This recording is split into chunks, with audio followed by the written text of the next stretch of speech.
আইন 2023 ধাৰা 163 অনুচ্ছেদ 1 অনুসৰি কেতবোৰ নিষেধাজ্ঞা জাৰি কৰিছে। সেইমতে ধুবুৰী টাউনৰ অধীনত সকলো দোকান বজাৰ পৰৱৰ্তী আদেশ নিদিয়া পৰ্যন্ত বন্ধ থাকিব।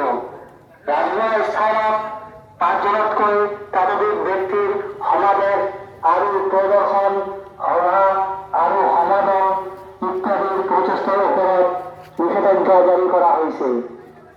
যিকোনো শোভাযাত্ৰা, সমাৱেশ, সভা, প্ৰদৰ্শন ইত্যাদি আয়োজন কৰা সম্পূৰ্ণভাৱে নিষিদ্ধ কৰা হৈছে। কেৱল চিকিৎসা প্ৰতিষ্ঠান, শিক্ষানুষ্ঠান, SDRF, অগ্নিনিৰ্বাপক, আৰক্ষী, সেনাবাহিনী, অৰ্ধসামৰিক বাহিনী আৰু অন্যান্য ব্যক্তি যিসকলক জিলা প্ৰশাসনে অনুমতি প্ৰদান কৰিছে তেখেতসকলৰ ওপৰত উক্ত আদেশ প্ৰযোজ্য নহ'ব। এই আদেশ উলংঘা কৰিলে ভাৰতীয় ন্যায় সংহিতা 188 ধাৰা আৰু অন্যান্য প্ৰযোজ্য আইন অনুসৰি বিহিত ব্যৱস্থা গ্ৰহণ কৰা হ'ব। পৰৱৰ্তী আদেশ নিদিয়ালৈকে উক্ত আদেশ বাহাল হৈ থাকিব।